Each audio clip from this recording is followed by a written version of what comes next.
Tämä video on toteutettu yhteistyössä HUSin uuden lastensairaalan kanssa osana Metropolia-ammattikorkeakoulun fysioterapian opinnäytetyötä.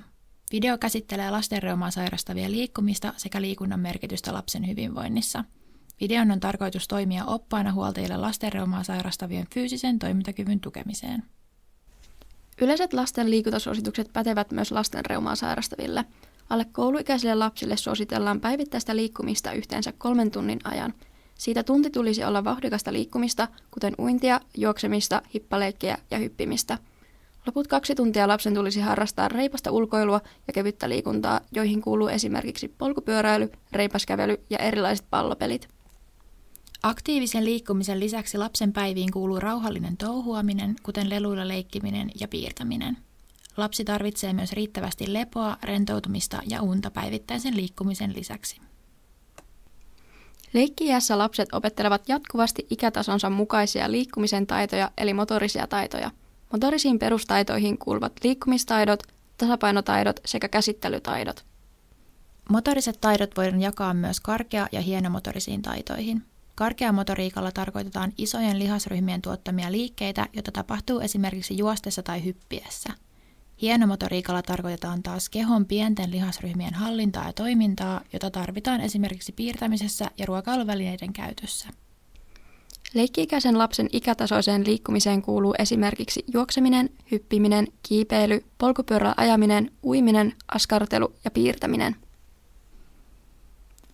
Liikunta vaikuttaa niin psyykkiseen, fyysiseen kuin sosiaaliseenkin hyvinvointiin. Säännöllinen ja kohtuullinen liikunta tukee lapsen fyysistä toimintakykyä ja motorisia taitoja. Se auttaa ylläpitämään lapsen nivelten liikelaajuutta ja lihasvoimaa, joka tukee myös tuki- ja liikuntaelimistöä, johon kuuluu luut, nivelet, nivelsiteet, jänteet ja lihakset.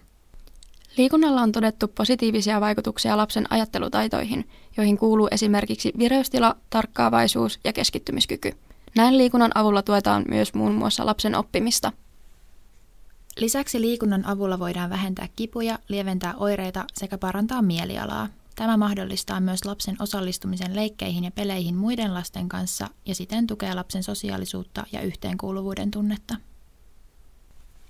No millaista liikuntaa lapselle sitten suositellaan? Monipuolisen liikunnan avulla saadaan monipuolisia vaikutuksia. Lasten liikkuminen on pääasiassa leikkimielistä touhuamista. Erilaiset leikit, pihapelit sisällä ja pihalla touhuaminen sekä koulumatkat ovat kaikki lapsen hyvinvointia tukevaa liikkumista. Lasten reumaa sairastaville myös arjen aktiivisuudella on suuri merkitys. Liikkumiseen kannustetaan myös tulehduksen aktiivisessa vaiheessa. Lapsen kanssa voi yhdessä miettiä vaihtoehtoisia tapoja liikkua, mikäli kipua ilmenee. Esimerkiksi uinti ja pyöräily ovat hyviä liikuntamuotoja polven niveltulehduksen aktiivisessa vaiheessa, sillä niissä niveliin ei kohdistu suurta rasitusta. Kevyttä ja rauhallinen liikkuminen voi auttaa kovaankin kipuun ja lievittää oireita. Lisää ideoita ja esimerkkejä liikkumiseen löytyy esimerkiksi Reumaliiton lastenreuma- ja liikuntaoppaasta. Lapset ottavat mallia ympärillään olevista ihmisistä. Vanhempi pystyy omalla esimerkillään vaikuttamaan lapsensa liikkumiseen ja aktiivisuuteen.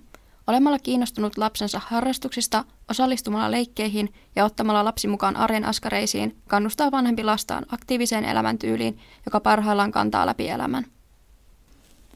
Lapsi tarvitsee myös sallivan ja turvallisen ympäristön, jossa on tilaa liikkua ja erilaiset liikuntavälineet ovat näkyvillä sekä helposti saatavilla. Lapsen toimintaa ei kannata turhaan rajoittaa, vaan ennemminkin tukea lapsen rohkeutta tutkia ympäristöään ja käyttää mielikuvitustaan liikkumisessa turvallisuus huomioiden. Vanhemman on tärkeää muistaa huolehtia myös omasta jaksamisestaan ja hyvinvoinnistaan. Nivelkipujen ilmentyessä liikuntaa ei tarvitse lopettaa kokonaan. Nykyisten tutkimusten mukaan liikunnan on todettu olevan turvallista ja lasta kannustetaan liikkumaan monipuolisesti.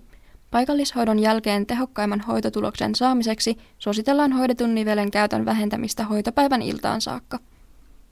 Anna lapsellesi mahdollisuus liikkua ja oppia tuntemaan omaa kehoaan. Luota siihen, että lapsesi ilmaisee, mikäli hänellä esiintyy kipua. Muista, ettet ole huoliesi kanssa yksin. Esimerkiksi Suomen Reumaliiton sivuilta voit löytää vertaistukea samankaltaisessa elämäntilanteessa olevilta. Voit myös aina ottaa yhteyttä lastasi hoitavaan lääkäriin, hoitajaan tai fysioterapeuttiin sinua mietityttävissä asioissa. Lähteet ja lisätietoa aiheesta löytyy opinnäytetyöstämme Liikunnan merkitys reumaa sairastavan lapsen hyvinvoinnissa, opas videohuoltajille leikki-ikäisten lasten reumaa sairastavien fyysisen toimintakyvyn tukemiseen.